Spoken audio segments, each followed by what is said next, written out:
الشيطان الرجيم بسم الله الرحمن الرحيم يا أيها الذين آمنوا أطيعوا الله وأطيعوا الرسول وأولي الأمر منكم وإن تنازعتم في شيء فردوه إلى الله والرسول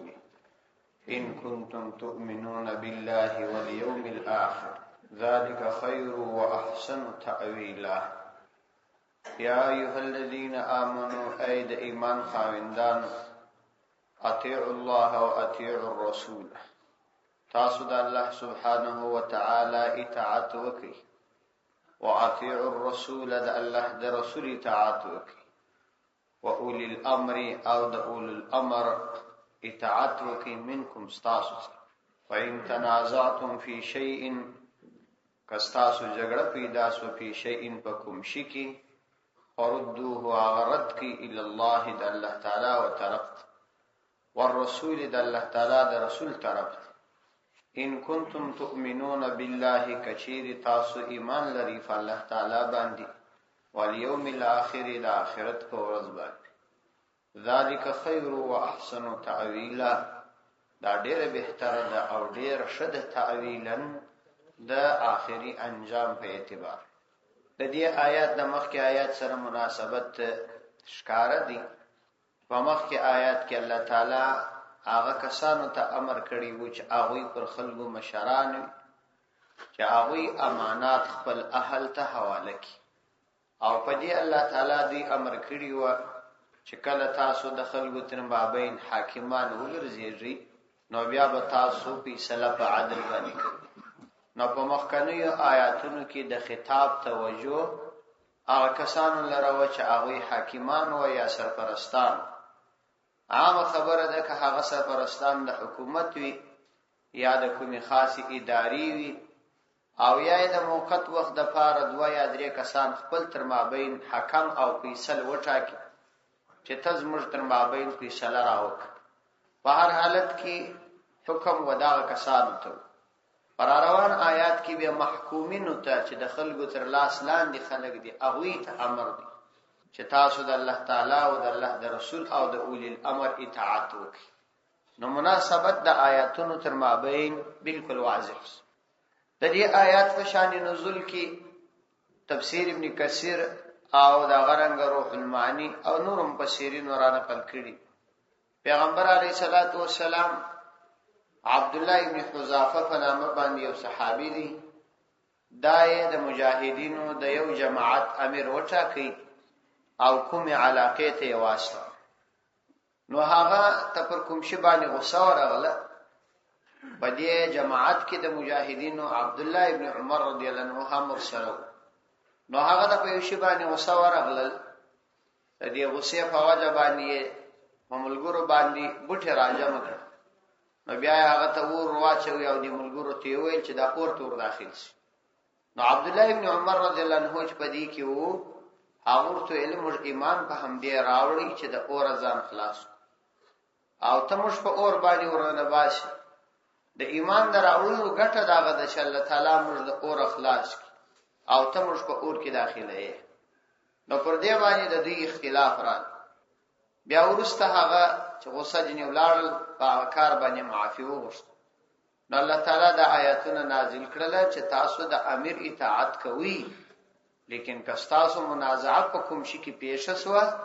نو بیا د حل لپاره د الله او د الله د رسول طرف ته هغه ته مؤول کی چې دا عمل دا جائز دی او که جائز نه دی نو د آیات شان نزول دادي آیات پر ډیرو زیاتو مسائل باندې مشتمل دي په آیات کې څو جملې راغلي یو جمله ده چې یا ایها الذین آمنوا اطیعوا الله دومره جمله ده واطیعوا الرسول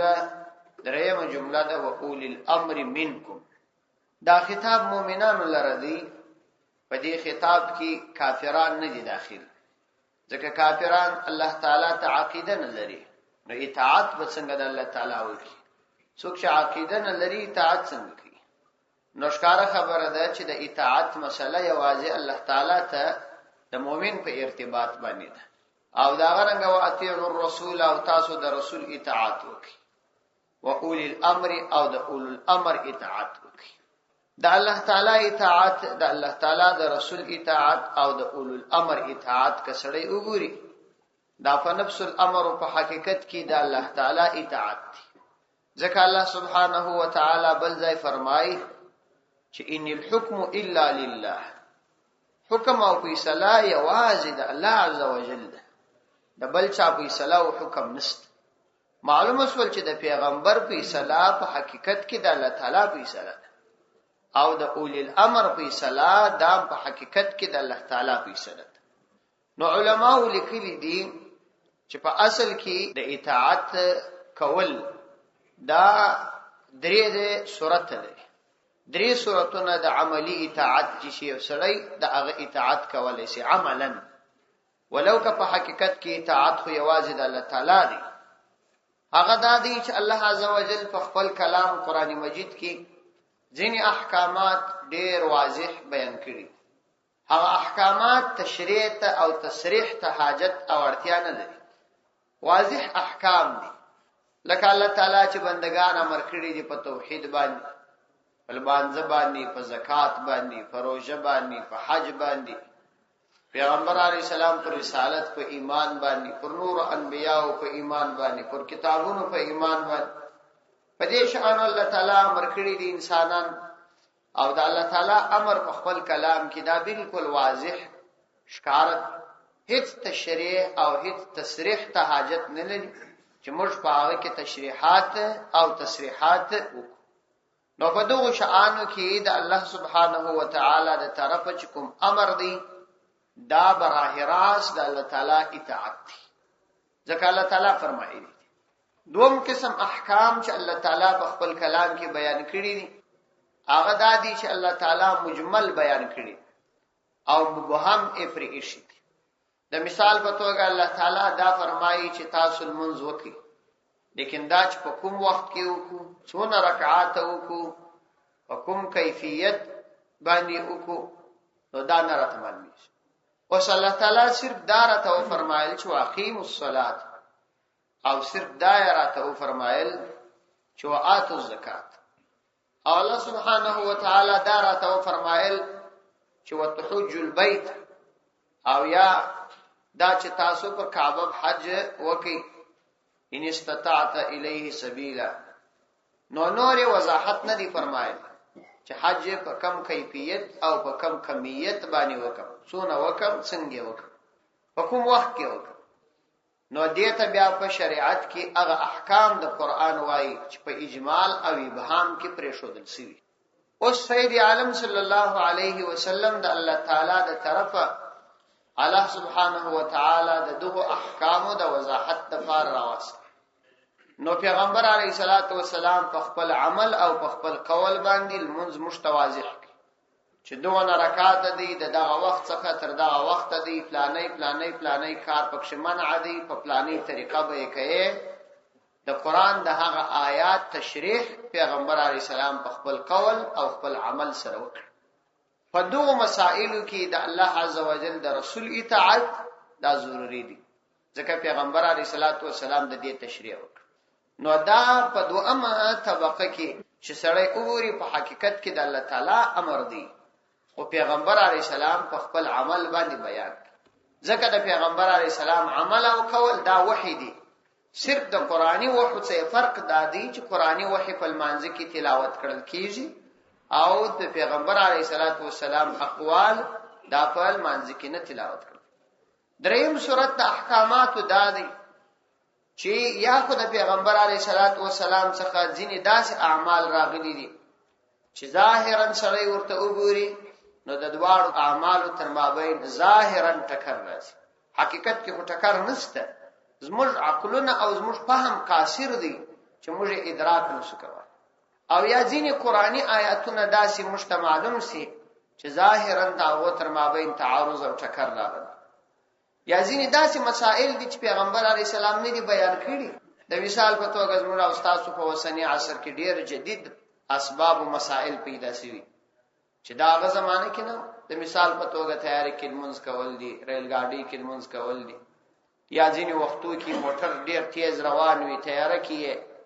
تا ته د قبله سمت نه معلومیږي. نو دا ټول ځینې مسائل دي دا نبی عليه الصلاه والسلام په خپل عمل او قول نه بیان کړي. اوس نو تر ولاړې د دغه احکام حکم معلومه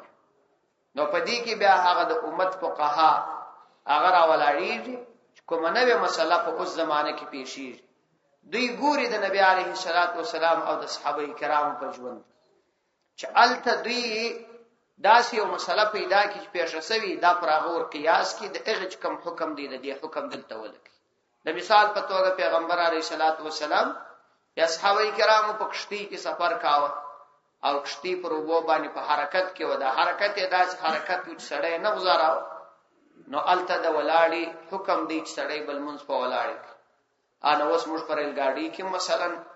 د دې فتوا ورکوي چې پر ریلګاډي کې به قیام کوي په ناستین منځ نشي کیږي ولې الته قیام امکان لري نو د کشتی پر حالت ور قیاس یا د مثال په توګه پیغمبر علیه الصلاۃ والسلام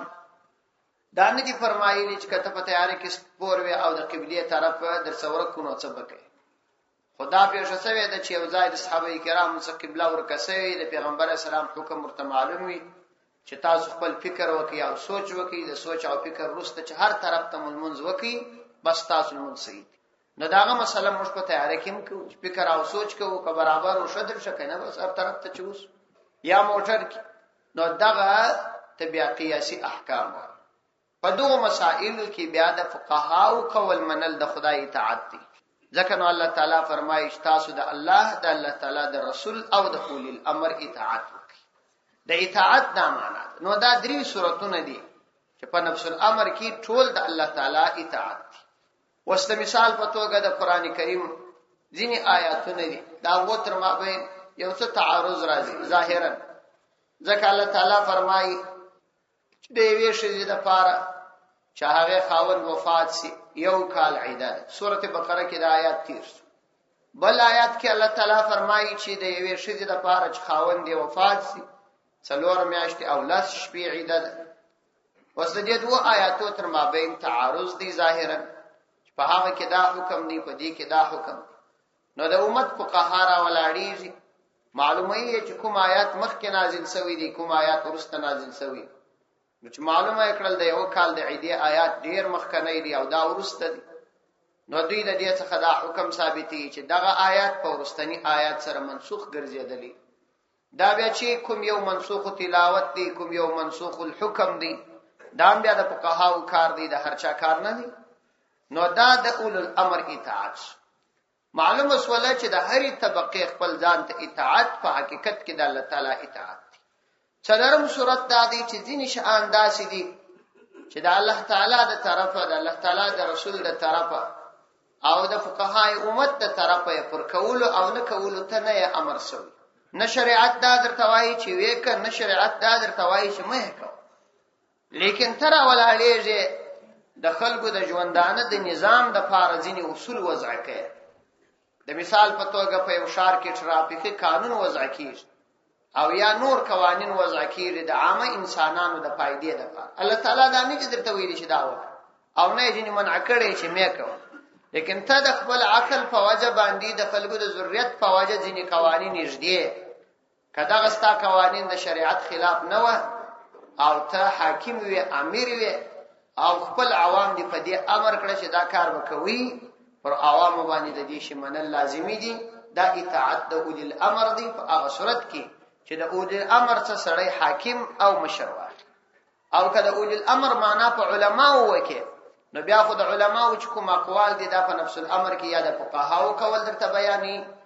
یا د پیغمبر علی السلام کول درته بیانې یا د الله تعالی کول درته بیانې نو علماو منل حقیقت کې د الله تعالی منل نو دا درې مسائل په دې کې ډیر مهم دي وس معلومه سول چې الله تعالی فرمایي چې تاسو د هر چا خپل طبقه و پیژنئ نو فقها چې دي د امت د مذاهب چې وس علما تعبیری د څلور مذاهب دا د قران کریم دغه آیات څخه ثابت دي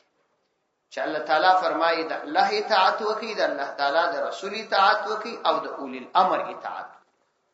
اولو الامر دا په لغت کې هغه چاته ویل کیږي چې د کوم کار سرپرست وي چې د کوم شي سرپرست وي هغه ته اولو الامر وایي مطلب ادا دی چې د کومچا د کومشي چاري په لاس کې وي او خلک یې تر لاس لاندې وي دته اولو الامر ویل کیږي. نو پدې کې حضرت عبد الله ابن عباس، حضرت مجاهد، حضرت حسن بصری رحمت الله علیهم ګرځوي چې د اولو الامر څخه مراد علما دي. ځکه علما دا د پیغمبر علیه الصلاۃ والسلام نائبین او د دین د نظام چاري سمبالونکي. ځکه د دین نظام ټول د دوی په لاس کې دي. نو د دوی د امور منل چې دا فقها دي پر خلکو باندې دا واجب ده او فرض ده چې هغه به د دوی اطاعت کوي. دا خبر کچيري به د شرعي امور څوروته مثلا عامه جائز کارونه دي، الته علما نه دي، عامه وزیران دي یا والیان دي، په هغه کې بیا دا ضروری ده کاوی په دې شي دا ته امر وکړي چې شریعت سره ټکر نو ورته اتباع واجب ده، اتباع وکړي. لیکن قران کریم په یو لفظ باندې ډیر زیات وضاحت کړي چې اول الامر چې امیران ستاسو څخه وي منکم ستاسو څخه، یعنی دا چې ستاسو مسلمانان کدا اول الامر مرتد شوی او یا د کفارو مزدور غلام ګرځیدلی یا نفس کافرو بیا اطاعت پر مسلمانانو لازمین نه دي. لکه په وسنی عصر کې چې په اسلامي نړۍ کې څومره امیران دي دا یو لا د مسلمانانو څخه دي او نه اطاعت پر مسلمانانو واجب دي، بلکې پر مسلمانانو فرض ده چې د دوی د حقوق ټولو احکامو بغاوت وکړي چې دوی د کفارو د طرفه پر مسلمانانو وضع کوي. لکه د عیسوي تاریخ ارشادل او یا د خلکو نسبت و مند تکول. په غربي نړۍ کې دا قانون اوس جوړ شوی دی چونکه الته حرامیان ډیر دي، پلار ته نسبت دی نه کوي، پلار ته دی نسبت نه کوي، مور ته کوي، ولی پلار خو معلوم نه وي. دا د غربي نړۍ رواج اوس پر اسلامي نړۍ باندې هم راغلی، حتی چې تر موږ هم اوس را رسیدلی دي چې ډیر کسان نسبت یا خاوند ته کوي دا شذي. که تاسو لیدلی دي دا شذي ټول خاوندانو ته نسبت کوي، دا غلطه ده. او یا ځینی مور ته نسبت کی. نو دغه سی رواجونه چې پر خلکو تحمیلوي او یا داسې قوانین وضع کوي چې هغه د اسلام او مسلمانانو په خلاف د کوپر په ګټه باندې وي. لکه د مثال په توګه د نوروز د ورځې عامول، په خلکو باندې بیرغونه په زور زړول، دا ضروری نه دي او پر مسلمانانو اطاعت فرض او واجب نه دي، بلکې بغاوت ور باندې واجب دي تر هغه وخت چې په وسه کې تر وسه وتلې و د حکمت څخه لري و بیا شریعت د مجبوری په صورت کې اجازه ترته کی اخو دای مجبور دي. لکه سړی چې ظالم وي رشوت غواړي درڅنه مجبور یې ورکه. نو الله تعالی په دې آیات کې د دې شو وضاحت کړی دی چې منکم ويا ايها الذين امنوا اطيعوا الله واطيعوا الرسول واولي الامر منكم وان تنازعتم في شيء فردوه الى الله والرسول. کچیر استاسو منازعه پیشسول جګړه پیشسول پیشین پيوشي کی یعنی د دې احکام څخه د الله تعالی او د الله تعالی د رسول په کوم حکم کې مو اختلاف راغلی فردوه نو تاسو هغه رد کی ال الله د الله تعالی طرف ته او رسول د الله تعالی د رسول طرف ته. یعنی تاسو قیاس وکړه دغه آیات څخه قیاس ثابت چې قیاس وکړه. یعنی اوس تاسو ته کومه مسله پیښ وسول تاسو پکې تنازع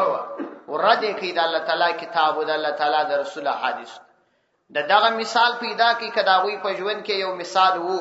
یا د روايه نه روا بس د عمل ور باندې دا د قیاس حکم راغلی. دغه آیات څخه قیاس دا ثابت دی په قران باندې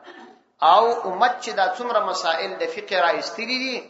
دا زموږ سره ډیر لوی احسان کړی. الله سبحانه و تعالی د فقها او ته دومره اجر ورکي څومره چې د الله تعالی د علی شان سره مناسب. دی خلک زموږ سره څومره مهنت کړي. یوازې مختصر القدری دا زموږ د امام ابو حنیفه رحمه الله د فقه یو کتاب دی او متن دی ډېر بهترین کتاب. دا دومره بهترین کتاب دی چې تقریبا اکثر څومره چې زموږ د فتاواو کتابونه دي که عغفت القدیر دی که هدایت ده که شامی ده که بحر الرائق دی که کنز دی دا ټول پر دغه کتاب بنا دی. دا ډېر مضبوط متن دی. په دې کتاب کې 12000 مسائل راجمع کړي. 12000 مسائل دا د امت لپاره راجمع کړي.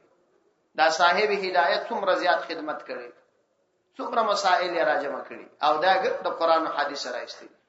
کته ته دا پیش اسول دای حکم دی، کدا پیش اسول دای حکم دی، دا څومره لو آسانی. اوس موږ بیچارهګان په دوه تور عربي نه پیر دا چې اوس دوی دا خدمت نه وای کړی، موږ به څنګه قرآن او حدیث ته مسله ردولای، څنګه به مؤلت حکم پیدا کولای. موږ ته د پیغمبر علی السلام د سیرت درې قصې نه جرايات، صحابه کرام په واقعات خو ګر سره علم نه لري، صحابه څنګه خلک نو دا د امت فقها او د صحابه کرام ژوند وکړي د سره صدر پای، د الله د پیغمبر ژوند د سره صدر پای وکړي، احکام پکښ راوي استل، خاص پکښ معلوم کی، عام معلوم کی، مشترک مؤول معلوم کی، بیا صریح و کنایه معلوم کړل، حقیقت او مجاز راته وشو دي چې دا حقیقت دی دا مجاز، دلالت النص، عبارت النص، اشاره النص، اقتضاء النص دا راته وشو دي، دا ټول شان واضح راته وشو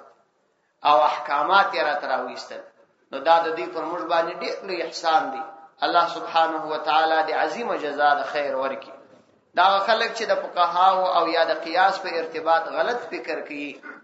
او د مذهب څخه اوړي، دا په نفس الامر کې په ډېر لوی غلطي کې واقع دي. دا بیچارهګان د خپل قاصر فکر او د خپل قاصري پوهه او قاصر استعداد په وجه باندې په ډېر لوی غلطي کې واقع سي، حتی چې کله د فقهاو په شان کې غلط ژغیر او الله تعالی د هغه په وجه باندې دوی د دنیا او آخرت د ذلت سره مخامخ دي. دا چې چا احسان کول منل پکار، کله فقهاو څخه په کومه مسله کې یا د کتابو د مصنفینو څخه په کومه مسله کې غلطي سوي وي، نو دا د دې باعث نه ګرځي چې سړی د هغه د خدماتو احسان فراموش شي، ځکه دا د الله تعالی حکمت دی چې باید د بندگانو څخه غلطي وشي، ځکه انبیا نه دي. کله فقهاو څخه غلطي نه کېدلای، په یو کتاب کې غلطي نه را نقل کېدلای، نو دا خو انبیا نه دي. خدا د پر عاجزی او پر عبدیت دلالت کوي چې دا د خدای بنده دی، دا د خدای پیغمبر نه دی، بنده دی خو پیغمبري نه دی ورکړي. نو دی کې خلا د هغه سړي بزرګي او تقوا ته اشاره ده چې هغه د الله تعالی بنده دی او د خدای په دین کې خارق شوی دی، په دې ځای کې غلط شوی. نو دا خدای هغوی پر ښه حالت باندې دلالت کوي، دا پر بد حالت دلالت نه کوي. لیکن کله چا خپل دماغ خراب وي نو بارد نور تم په غلط دماغ باندې ګوري. دا قاعده ده چې المرء يقيس على نفسه، انسان چې خپل بد وي نورم بد ګوري او که خپل شو پر نورم باندې هم د شو ګمان کوي، دا هم ښه خلک. نو الله تعالی په دې آیات کې د قیاس خبره کړې ده چې پردوه تاسو هغه رد کړئ الی الله و الرسول، د الله تعالی طرف ته او د الله تعالی د رسول طرف. اوس چې نو موږ وګورو موږ په دور کې دا د چا په وسه پر ده چې اوس دا ټول احکامات قران او حدیث طرف هیڅ امکان نه. دا د او خلکو کارو چې هغه پر دې کامل عبور درلود. نو موږ د 14مې صدی خلک چې 1400 کال را ورسته یو د پیغمبر علی السلام د ژوند، صحابه کرامو د ژوند، د عربي لغت د ټول اصول څخه په کامله توګه نه آشنا یو. موږ به څنګه دا وکولای شو چې د قران او حدیث ته مسله راو بس یې سره ایستای. نو خدا په کاهو مشتدا خدمت کړي. نو کاوس په 14مې صدی کې سړی را ولاړ شي د نحو الواضح د نحوی دا یو کښنی کتاب نحو الواضح وای او دعوه وکړي چې حضرت امام ابو حنیفه لوړی. دا څومره لوی جهالت دی، دا غټ جهالت. نو دې څه سړی باید ځان وساتي. ان کنتم تؤمنون بالله، کپ خدای او د آخرت په ورځ ایمان لري ځانو ته مؤمنان وایاس، نو دغه کار وکړي. ان کنتم تؤمنون بالله والیوم الاخر، کتاسو په الله تعالی باندې ایمان لري، والیوم الاخر د آخرت د ورځې ایمان لري. ځکه د ایمان تقاضا دا ده چې د آخرت په ورځ کې د انسان د الله د عذاب څخه د بیر عقیده وي. نو چې عقیده وي هغه د الله او د الله د رسول او د علماو خبره مني. ذالک خیر و احسن تعویلا، نو دغه د الله او د الله د رسول او د اولو الامر اطاعت کول خیر، دا بهتره خبره ده. و احسن تعویلا، او ډیر بهترین د نجات او د خلاصون طریقه ده. بس د مشکلات حل په هم دی کېستا، په بل شي کې نستا، په داغه طریقه باندې کار وکړه. یعنی په دې سره په دنیا کې تاسو ته راحت دی، مسله درته معلومه سول، په آخرت کې د خدای د عذاب مستحق نه ګرځي ځکه چې د شریعت په اصول معامل کړي. لیکن هو دا مسله ضروری ده چې سړی به د چا اطاعت په معروف کې کوي. پیغمبر علیه الصلاۃ والسلام فرمایي انما الطاعت فی معروف، طاعت چې دی هغه په معروف کې کول کیږي.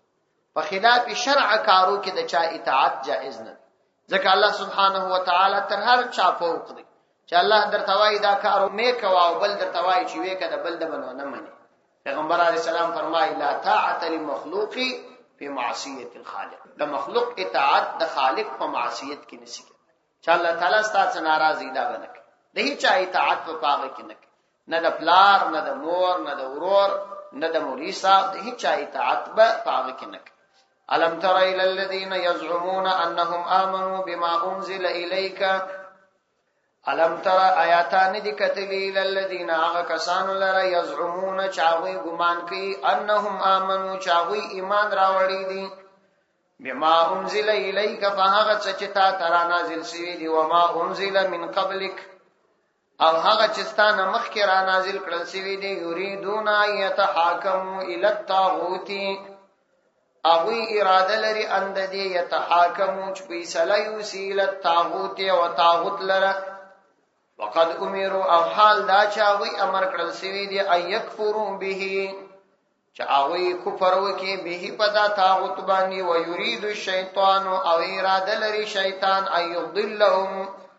چاوي گمراهان کی ضلالا بعيدا فلری گمراهي سرا الم تر الى الذين يزعمون د دې آیات شان نزول او د دې آیات د مخ کې آیات سره ربط داري په مخ کې آیاتو کې الله تعالی او فرمایل چې فیصله چاته یوسي الله او د الله تعالی رسول ته یوسي په دې آیات کې به فرمایي چې ځینې کسان منافقین وي هغه به فیصله د خدای قانون ته نه وړي هغه طاغوت ته وړي نو مخ کې آیاتو کې او فرمایل چې فیصله چاته وړي د الله تعالی کتاب ته وړي په دې کې به فرمایي چې ځینې کسان هغه طاغوت ته فیصله وړي په طاغوت خپل مشکلات حلي د دې آیات شان نزول کې دا راغلي دي چې د بشر په نامه باندې یو منافق يهودي او منافق ځان ظاهرا مسلمان تراشه د یو يهودي سره دعوه شو نو د يهودي ته ویله پرمځکه باندې دعوه ویا پر کومبل شي باندې پر غلمانه را نقل کړي پر دې دعوه وسوله نو د منافق ته د يهودي ویل چې دا ښکارم يهودي او دا بلم يهودي او په ظاهر ځان مسلمان کړي دا بشر نو دا ورته ویل چې درځه د دې دعوی د پاره به ستاسو پیغمبر ته ورسو دی يهودي ورته ویل یعنی محمد صلی الله علیه وسلم ته ورسو دعوه به مراحل يهودي خو په دې په دې چې هغه په حق فیصله کوي خدا بشر نامي کس کو منافق کو ظاهرا ځان مسلمان کړي ولیا درځه دعوه به یوسف ستاسو مشر کعب ابن اشرف دا د يهودو ملاو يهودي ورته ویل چې تاسو پیغمبر ته وړو دورته چې یا تاسو هغه ملا ته وړو کعب ابن اشرف خیر خو د خبرو څخه ورسته دعوا پیغمبر علیه الصلاۃ والسلام ته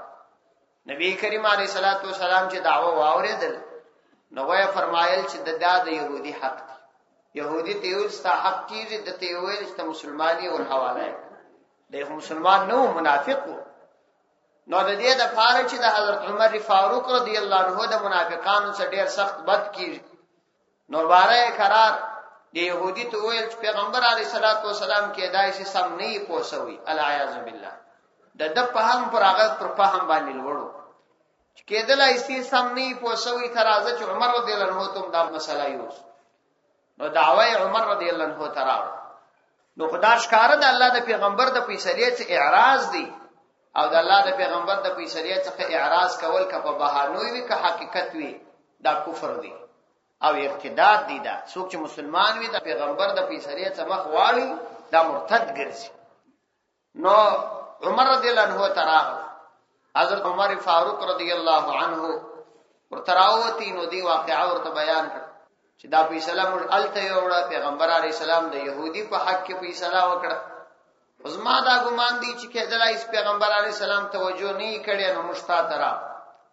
عمر رضی الله عنه دا يهودي ته پښتنه وکړه څنګه فیصله وکړه ول دغه څه وکړه ولنو سیدی تدلی انتظار وکړه زرا وځه کوړه ولاړی دا غي خراوتی تورې راخسته و دا منافق سره پرې قتل چې قتل یې کوي نو بیا دا ویل چې دا زما فیصله ده د هغه چا په باره کې چې د الله تعالی د او الله تعالی د رسول فیصله نه مني نو دغه منافق قریبان را ولاړ شول پیغمبر علیه الصلاۃ والسلام ته د دیت د پاره شکایت چې عمر رضی الله عنه زموږ مسلمان را وجلی او دای هیڅ وجه دې ته نه لري چې دا ولې قتل خای په دې خبره باندې خدای چا قتل نه راوکی الله تعالی دا آیاتونه نازل کړل چې دا خلک ګمان دا کوي چې دی مؤمنان دي او دا وایي چې موږ په خدای پر کتاب قران او پر تورات دواړو ایمان راوړي لیکن سره د دې دوی په صله طاغوت ته وړي دا کله ایمان لري الله فرمایي الم تر الى الذين آیاتانی دی کتلی الى الذين اغکسان لره یعنی قابل دی ورته وګوره یزعمون چاوی ګمان کوي په خپل ژبه باندې وای انهم امنوا بما انزل الیک چاوی ایمان راوړی دی بما فاغ انزل الیک چې تعالی را نازل کړل شوی دی یعنی قران باندې وما ایمان راوړی دی ما فاغ باندې انزل من قبلک جستانه مخکې را نازل شوی یعنی پر تورات هم ایمان راوړی دي مراد ورڅ منافقین دي ځکه دا منافقین اکثریت يهودان و په حقیقت کې تا دغه کسانو ته نه دي کتلی چې په خلو خدا وای لیکن یریدون دوی اراده لري یعنی حالت کې دادی چې دوی اراده لري ایت حاکمو چې د فیصله حل و باسي ال الطاغوت و طاغوت لره تحاکم ال الطاغوت و کې طاغوت تورسي یعنی شیطان تورسي ځکه چې د الله تعالی د فیصله خلاف چې سړی زی خو شیطان وسوسه ور پیدا کی او چې کله دی ولاړی نو خو د شیطان دی ومنل په حقیقت کې فیصله شیطان ته وړه ایت حاکمو چې دی یو د بل د فیصله حل وسی ال الطاغوت او طاغوت لره حالان کې د دې څخه دوه شی مانع دي یعنی شریعت په دوه وجوبانه دی د دې څخه منع کړی دی چې طاغوت ته مورزه هغه دوه وجدا دي حال دا چې دی په دوه امر باندې د دې کار مانع دي